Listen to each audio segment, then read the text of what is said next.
What's up YouTube, Dale here from Zephyr, and today I'm bringing you some commentary from a live duel at Locals. On the right hand side we have Terry piloting Red Dragon Archery, and on the left we have Richard, who is going to be piloting Dragonmaid with a Fiendsmith engine. So we're going to activate Resonator Call, and when you control no monsters, I suppose the best one, if you may already have Soul, is to go for the Crimson Resonator, which is exactly what Terry's done here. Special summoning down the Crimson Resonator as he controls no monsters. It's kind of one of the ones that plays a little bit into draw, but can also play around it. It looks like we're going to normal summon down the Bone Archfiend. So the reason you want to do this is you want to get into your 6 of your Red Rising as early as possible. And in doing so, you want to make sure that when the Crimson Dragon comes back off of Red Rising, you have no other monsters. Because if you do that, then the effects just kind of don't go anywhere. So now we're going to get 2 direct resonators from the deck. Just contemplating which one Terry's going to go for. Oh, it looks like in Richard's hands we've actually got a Nibiru as well. So we're going for Soul and we're going for Vision. These are just like, the resonators are actually just really kind of cool. It's just a general engine. I think this is where Nibiru is being contemplated, and that's exactly what's happening here. Nibiru with an Imperm? Okay, I'm assuming, so Imperm is to stop the Vision Resonator, or the Soul Resonator, and then the Nibiru is, yeah, that's right, yeah, because Vision Resonator triggers when it goes to the grave. So, yeah, negating Soul Resonator, and then Nibiru. So it has to go Nibiru, Chain Link, so it'll be Soul Resonator, Chain Link 1, Chain Link 2 will be Nibiru, Chain Link 3 will be Imperm, otherwise Nibiru, you own Imperm target, and it just fizzles out. So Resolve Vision, going for what I can imagine is Crimson Guy. We've got Lubellion. Okay, that's a good extender, because you've got a Dark in the graveyard with Red Rising now. We're going to be able to kind of push for a little bit more. So I do like this approach that you push through a nib rather than trying to stop a nib, because to stop a nib, your hand needs to be very, very specific. You need to be able to get access to the Dispatter. So going for Magnamut, great choice on that one, because obviously Magnamut, banishing the Red Rising, summon Magnamut down, trigger the effect to search. Not bringing Lubellion back just yet. I do believe he is playing Regained. We're going to be able to get a Baldrake or a Druid Swim in the end phase as well. Special summoning down the Vision Resonator. That explains why you don't use Lubellion, because you need to control a Dark, not a Light. And now we're going to be able to swap out for Lubellion. I love this play, because now we've got the 1 guaranteed banish for Dispatter. And then we're going to synchro off into Dispatter itself. We've got the Regained. Regain is just going to allow you to net more advantage later on, because you'll be able to bring back the Magnamut. Great choice. Also then allow you to put back the Red Rising to negate a card. You've also got the ability to draw a card. Like, there's just so much you can do right now once the Dispatter gets going. And this is what I really like about the Bystials. So I think they're like a really nice... Obviously, they are a little bit too much. They are incredibly good cards in their own right. But like as like a supporting engine for something like Red Dragon Archfiend, I think they're incredible. And then they're going to be just as useful for Rockets when they get their new wave of support in the next set as well. So, really looking forward to that one. Now, I can't imagine we're going to the end phase just yet. So, oh, this is interesting. So we're going to use the Bone Archfiend's effect in the graveyard to summon itself back. Very, very interesting. Because obviously Bone Archfiend was normal summoned at the start. By sending the Lubellion... Interesting that we're choosing to do it this way. There must be another route to get into Dispatter, because I don't know why you would trade out the Dispatter. I know you don't need to worry about Nibiru, like you've already done that, but Dispatter is still such a very good end piece. So we're going to be sending the Obsessive Overloop. Keeping in mind, we've already dragged out 2 cards from our opponent. We've already dragged out an Imperm and a Nibiru. So going into another Red Rising. Ooh, okay. Interesting choice on this one. Now, I know I don't believe Red Rising is a hard once per turn, but I don't think it can bring anything back, can it? Or maybe I'm wrong. Red Rising, obviously not having the cards right here in front of me. I thought it was Red. No, when this card is synchro summon, target resonator when you grave. Oh yeah, I thought this one had a restriction, but it's the Crimson Resonator that has a restriction. So we've got the Crimson Guy now being activated. We've got the Abyss. Interesting if we've chosen to go for Abyss over Dispatter. But Red Zone is still an incredibly good card as well. Love that card. I do love the artworks of the Red Dragon Archfiends in general. Even the Resonators. They're just like funny little like creatures, and you're just supporting, you're basically turning dragons evil. It's as if like you were to turn Stardust evil, it becomes Red Dragon Archfiend. Or just like more demonic. Really cool. Okay, so we've got the red zone. We've got Crimson Gaia. Activating Triple Tactics Frost. Wow, this hand was custom. Oh my god, what are we going to set off? I don't know what he's main decking on this one. Went for a Resonator Call. Wow, that must mean that there's not a Triple Tactic talent, maybe? I would have liked that if you go... I'm going for the Synchron Resonator, which is fine, because you're still working your way into a Dispatter, but I would like to feel that you could go Triple Tactic Talent, look at your opponent's hand, and then put them down to like 3 cards when they start their turn. Maybe we're valuing the Dispatter a bit more. Interesting choice. Obsessive Overloop's coming back. Nice. By banishing the Abyss. Crimson Guy to bring back the... is it Crimson Guy that brought back the Abyss? No, Dispatter, sorry. Dispatter brings back the Abyss. Wow, very well played. I love that. So we've got a Dispatter negate, we've got the red zone, we've got the Abyss that is going to be a targeted spell or trap negate as well. So, and we're facing down, our opponent has 4 cards? Yeah, 4 cards. We can trade directly for 3 of them. Did he resolve Magnamut? I assume he did.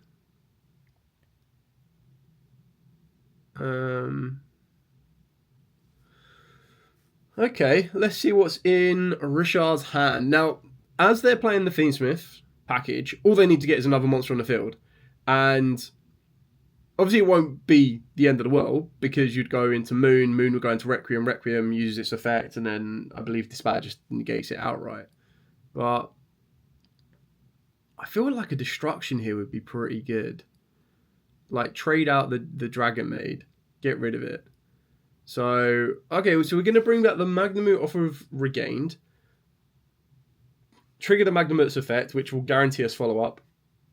Not that you should really need it, within reason. Like, I'm not saying don't go for a follow-up if you can get to it. I mean, I would like to feel that we probably don't need it right now. I do like how we've already got the setup for the Dispatter, so the Dispatter's not sitting there with, like, nothing banished, which is really cool as well. Still a Druid Swarm. I don't know how effective Bystials are against Dragonmaids. I know they got 2 brand new cards, and the 2 new cards are, I think one's light, and yeah, one's light, one's dark, which is basically the dragon form of the Chamber Dragonmaid, and then we get there was a new fusion monster, Lady's Dragonmaid. So 2 dragon monsters with the same attribute at different levels must first be special from the extra deck by banishing the above materials, one each from your field and graveyard. If it's special, you get to special a level 4 or lower Dragonmaid from the deck. During the standby phase, you can fusion summon a dragon fusion monster from your extra deck by shuffling materials from your field and or banishment into the deck. So that's Lady's Dragonmaid. We're going into Moon. Do we I mean, even with Druid Swarm, like, Druid Swarm still trades off with... Like, do you care about Requiem? I suppose you don't really want Lacrima in rotation, but do you just let it happen? Like, obviously any targeted effect, it will just dodge and run away. So that's not going to be a good trade-off. But I haven't seen... So Dragonmaid Chembra. So going into Lacrima. Lacrima is going to send Engraver. Pretty direct on this one here. Like, I can't imagine... With Druid Swarm in hand, I don't imagine a time where you don't Druid Swarm that Engraver, right? Are we just letting this happen? I would be really worried about letting this happen, because it goes into a chaos... Like, the possible option of a Chaos Angel is quite damaging. Sequence you deal with, within reason. We're holding on the Yates. Very, very controlled on these negates right now. Eyeing up the Chaos Angel. Got to remember, I think Chaos Angel with light can't be destroyed by battle. No, it's darks that can't be destroyed by battle. Light is unaffected by your opponent's activated effects. So you could get a pretty strong Chaos Angel here. Chaos Angel could banish to the Dispatter and then trade, like, destroy the Red Rising. The Abyss. Could be a fair kind of... I say fair trade-off. Could be a good trade-off, because then you're trading, like, your Chaos Angel for 2 and still have the Chaos Angel. You're not, like, trading anything. Sequence. A little bit greedy on the sequence. And we didn't even use Requiem to bring back and destroy. I don't know. I suppose maybe not wanting to use an effect there, because if you bring back the Requiem, try and do the trade-off, and then that gets negated. Does Sequence resolve? So Sequence been allowed to resolve for Desiree? What? Have I missed like a Dark Rule or No More or something? What am I missing here? I'm curious as to like why we are so controlled. Like, I would probably be trying to interact here like no tomorrow. I mean, Desiree's going to send regardless. I think we're just familiarizing ourselves with the red dragon cards.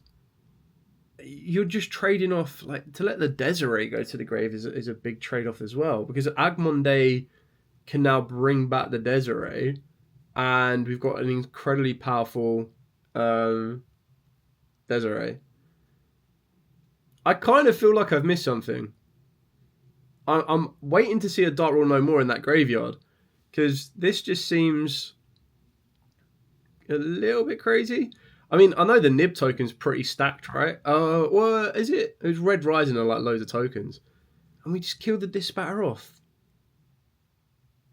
We took damage as well, so there's no Dark Ruler that's been used. There is definitely nothing that has shut this field off. They're just like times where nothing could be destroyed, nothing could be negated. Resolving the Magnamut. Going for a Druid Swarm there. What did we search in the end phase of the first turn? Or did we just legit forget to use Druid Swarm? Druid Swarm's going to banish the Dispatter. Are we going to use Regained? Going to activate Red Zone. Oh, Red Zone to bring back the Dispatter. Interesting. I think we might have missed the Magnamut in the end phase of the previous turn. Desiree negated the Red Zone to revive. Send in Druid Swarm for Lubellion. Druid Swarm to target because he's not got Sequence equipped, so it can't be protected from target. That's going to send... Are we going to trade this off? Yeah, I mean, I don't understand why you wouldn't trade this off. I'm still so confused. I'm just trying to piece bits together. I mean, maybe Terry will be able to let me know in the comments later on what I might or might not have missed, because I feel that there should have been something more. Did we? Maybe, I don't know what other main deck dragon you would have searched instead of the Druid Swarm, bar a Baldrake or even a Saronir, and even then you still banish the thingy. Oh, okay, so Sequence went to send the Red Zone. We've chained the Red Zone to bring back the Dispatter. That makes sense. Activating... Is that Baldrake? No, Obsessive Overloop. This is so weird. So weird. This is kind of like Bystial. This is kind of like Bystial.deck. Synchro for a 10. Chaos Angel, let's go! And then I think we're scooping it out there because Chaos Angel banish and then swing, swing, swing. Okay, going into game number 2. That was a very, very interesting game 1. Very interesting game 1. So Dragonmaids are actually going to be able to go first here. So we're going to use Prosperity. Now, this is always quite interesting. I think there is an Ash being eyed up in Terry's hand here. Doesn't even wait for the cost. What are you doing? Always wait for the cost. Unless his opponent declared he was going to banish 6. Always wait for the cost. Because if you... Oh my god, is that double draw in the hand? That's disgusting. Because if you don't wait for the cost to be paid, and you shotgun these cards so early, and there's no pre-notion of how much is going to get banished and how much isn't going to get banished, the opponent could go, okay, I'm going to get ashed, so I'll just banish 3 instead of 6. Obviously, I don't have the player audio. We're still banishing 6. So I can imagine our opponent declared they were going to banish 6. But still, always wait for the cost to be paid. Because now, like, you never know. Not saying that that's the case, but you never know. Like, but those 6 banish could be completely different. And this is not looking pretty. Set 1. I know there's 2 Drolls in the hand, which is... It's good against Red Dragon, but not great. Is that a Crimson Resonator in the hand? Has he opened up the Crimson Resonator? That's a nice way to start. Like, get the Crimson Resonator... You just need an extender to get you into your Red Rising. Set 2. Set 2, not even a T set with a second draw. Drawing Ash, Crimson Resonator. Summoning down Crimson Resonator. Have we got an extended? Is that the Stonewalker in the hand? This leads you into a star. Yeah, it is a Stonewalker. Oh, I love that card. What I love the most about this is it's such a 5D themed deck, like bar the Bystials. But like the Earthbound is from 5Ds, and there's the draw. What did we go for? Bone Archfiend. You can't open up the Bone Archfiend again. Yeah, where do we go? So Red Rising still brings back Crimson Resonator. Crimson Resonator still gets 2 Resonators from the deck. Still 2 unknowns though. 1 card left in the hand. Going into the Red Rising effect to bring back Crimson, which is obviously what you want to do, because then Crimson will lead you into Soul and Vision again, which is really important. Terry's still with the overall card advantage with 3 left in the hand. We still have the Bone Archfiend, because again, we've normal summoned the Bone Archfiend, which is wild to me, because that's always, more times than not, it's always used in an extender, but using it as a normal summon seems to have worked out incredibly well here for Terry on that one. So, Crimson and Red Rising. Debating on what we're doing here. Looking at the extra is never a good thing. When your opponent starts looking through their extra deck and they have nothing on the field bar 2 sets, there's only like 1, maybe 2 cards that you're like, this could be this. So bringing back Synchron Resonator, or summoning out, Synchron Resonator and Vision Resonator. Makes sense because obviously you're under draw, so you don't really want to go for Soul Resonator. We should have the ability to Synchro 8 into Scarred. I think once you get Scarred to the field, though, you're in a kind of a good position to play through certain things, because when Scarred leaves, you can't use anything for Vision, but when Scarred leaves, at least you get Red Dragon Archfiend. You just have to be careful that if you leave Red Dragon Archfiend on the field, it's going to self-implode. So we're going for Abyss. Scarred is going to summon out Red Dragon Archfiend. Synchron and Resonator is going to add from the grave back to the hand, so plays around draw very, very nicely here. Add back the Vision Resonator. Remember, Vision Resonator hasn't used its extension effect, so Terry is actually pushing on this one. No hesitation. Super Poly. Blooming knew it. Discard the extra, get rid of Abyss, and get rid of Red Dragon Archfiend, going into Borreload Furious Dragon. What? What the heck? I actually really like Borreload Furious Dragon. I'm amazed it hasn't had... I think it has had a Ghost from the Past reprint, if I remember correctly, but really good card. Deserves an upgrade as well. It came in the Rocket Structure deck, which was a good few years ago now. Like, time flies. So we're sending a card from the hand, which is the second Stone Sweeper, lol. Bring back the Bone Archfiend. I wonder if we needed to use Super Poly there.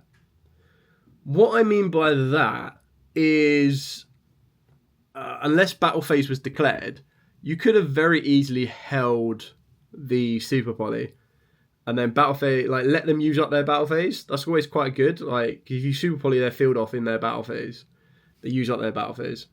But now we're just going to repeat what we did in Game 1. So, Red Rising Revive, hit with the Imperm. Yeah, good trade-off there. Especially summon down Vision, because you control a Dark.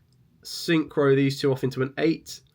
Where do we go? Scarlight! Oh, my favourite Red Dragon Archery monster. It just looks amazing. I love all like the broken lava behind him, as if he's in like the centre of a volcano. And Ultimate Rare looks absolutely beautiful. I think it was also one of the... Not my first Ghost Rare, but one of my Ghost Rares that I pulled, which I was like absolutely stoked about back in the day. Kind of I think my first Ghost Rare that I pulled was Dark Requiem, Requiem Dragon, and then Scarlight was the one that I pulled in the last Ghost set, because it was the last core booster set that actually involved Ghost, and I bought one box from my locals and pulled a Ghost Rare. I was like, ooh, okay, not Chamber, sorry. Which one's this? Trying to remember. I don't know all the Dragonmaids off the top of my head. That is my... It's not... Oh, I don't want the artworks of it. Parla. Yo, this is the new one. I literally just read out the new card's effect, but can't remember how that was just summoned. So you summon it, By banishing the above monster, one from the field and one from the grave. Love that. And then you get access to chamber. Like, this is where it's going to start to snowball, which is really cool. So we're going to go into chamber. If anyone's curious what happened is Borrowed Furious Dragon traded off with the Scarlight Red Dragon Archfiend, which is really cool. So chamber is then going to get us into the trap card, which is going to be a very good disruption. Is it? Surely it's not downtime. It's Tidying, isn't it? Tidying is the trap card you ideally go for. Then we're attacking with chamber, attacking with lady. Set 1. Target dragon monster you control on one card your opponent controls or in their graveyard, return it to the hand. You banish this card from the grave, especially on the Dragonmaid monster from the hand or grave in defense, but return it to the hand during the end phase. Only use one effect per turn. So we're going to trade off with what, like, any normal summon that Terry has here.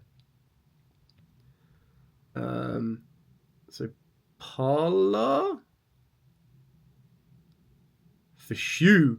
Oh, this is the Lady Dragonmaid. Because Lady Dragonmaid lets you during the standby phase. Where are you? I keep forgetting they have multiple effects. So during the standby phase, you fusion summon a Dragon Fusion monster from your extra deck by shuffling materials, one from the field and or banishment. From the banishment into the deck. So good. So what you've just banished, you go into it. Activating Triple Tactics Thrust, trading off with Shu, which goes into the main Dragonmaid, House Dragonmaid. I do like how these kind of transform. They're kind of cool in that sense. And I'm pretty sure you get the whole Dragonmaid core. Correct me if I'm wrong, but the whole Dragonmaid core is like reprinted in Battle Legend as well. So you're going to normal summon down Soul Resonator. Soul Resonator searches Bone Archfiend, right? I don't know if Bone Archfiend can do anything on its own. There is a Bone Archfiend in the graveyard. I've always kind of found that to deal with like Red Dragon Archfiend or just synchro style decks in general, you always have to try and like limit their access to tuners. And then a good synchro deck is decided by how easy they can access additional tuners, which is really cool. So Bone Archfiend is going to revive itself from the graveyard. Send in Obsessive Overloop. Not one you want to see in your hand, but it's not bad. Like, still kind of a tuner extender from the grave. I've got to remind myself what House Dragonmaid does. During the standby, target another Dragonmaid you control, special on a dragon from the hand or hand or grave. When another face-up dragon monster you control is returned to the hand, set out, target monster your opponent tries and destroy it. Okay, here we go. So we're going to trade the Tidying off. So you return Chamber, return like Bone Archfiend, for example, and then we're going to be able to use House Dragonmaid to destroy the soul, and that leaves Terry with pretty much like nothing. I think maybe you can get the access to Obsessive Overloop here, but I don't think. I think at the moment you're just putting the defense up, right? Because you can't summon down the Vision Resonator unless there is a Bystial in the hand. If you have a Bystial in the hand, cracked. Let's go. So banishing a Red Rising, summoning out the Obsessive Overloop. That's just going to give you a bit of defense.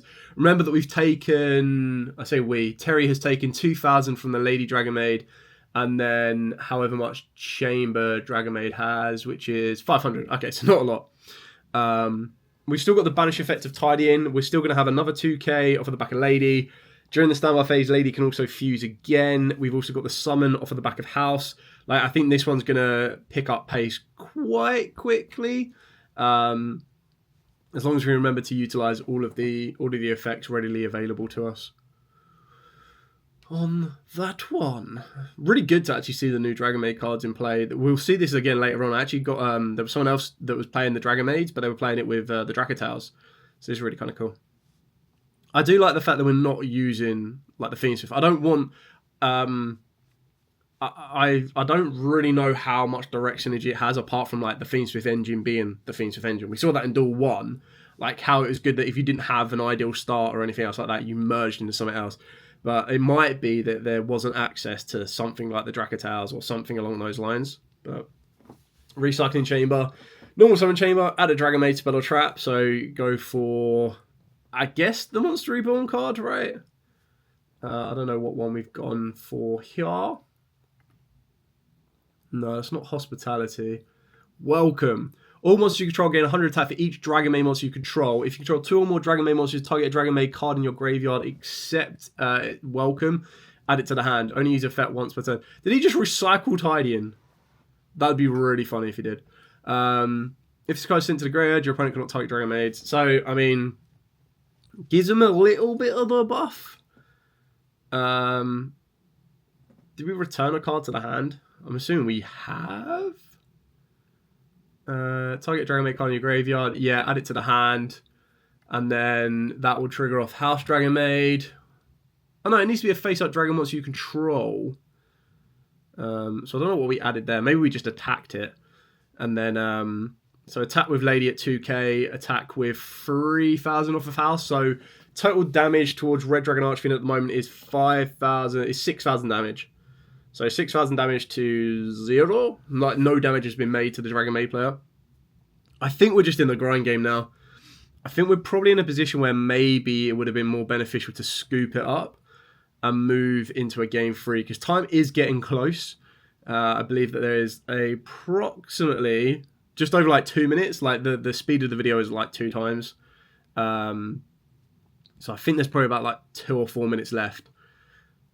This is Vuvaloop, yeah, Bone Archfiend, and we're going to do the exact same thing again. We're going to return, oh mate, the recycle of Tidy. Return 1, destroy the other. Bone Archfiend still has its send effect, remember, which is actually still really quite important. So send the vision. I don't think there was any reason to hit the Bone Archfiend, to be honest, like to use Tidy in at that point, because Bone Archfiend isn't a tuner, so could have made a Synchro 8. We've already gone through Scarred and Red Dragon Archfiend though. I don't know what other 8s Terry played. Oh, Bills. Go into Bills, that would be pretty funny. Absolutely love Bills as a card. Like, back in the day, it was such a powerhouse to deal with. It's not as broken as it once was now, but it is like the equivalent of like a Synchro Towers. Trading Imperm.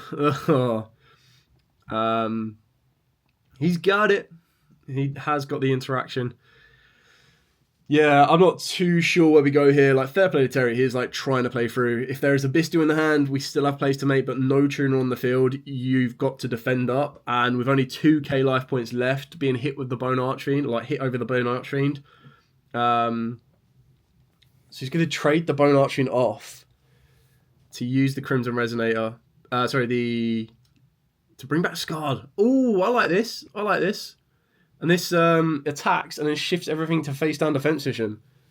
Not giving up. This is resilience.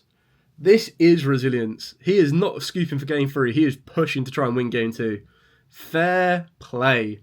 So House only has 2k defense. Vision Resonator summon down, going to a 10. This batter? Yeah. We've got plenty of banish fodder. There's no doubt about that. Summon out Scott. How do you have... He's got 1 ghost and 1 ulti. He is proper flexing on this one. And then using Dispatter to bring back Red Dragon Archfiend. I think time is getting too close for this one. No damage has been dealt to Dragonmaids. Even if you use Scarlight, nothing's going to happen. There's no quick effect. You've got Dispatter to trade for the effects. I don't think there's a lot of life points left. I think there's probably like on Terry's side, there's not a lot. And I think that's it. Time's been called. Anyway, that was a really fun duel. Something a little bit different. Yeah, kind of cool to see Red Dragon Archfiend in play. Kind of cool to see what else can be on offer. Anyway, hope this has given you a bit of an insight. I hope you enjoyed the duel as well. I'll try and bring you more duels as well. Thanks so much for watching. Do like, comment, subscribe, share. Till next time, as absolutely always, stay safe. And of course, happy dueling.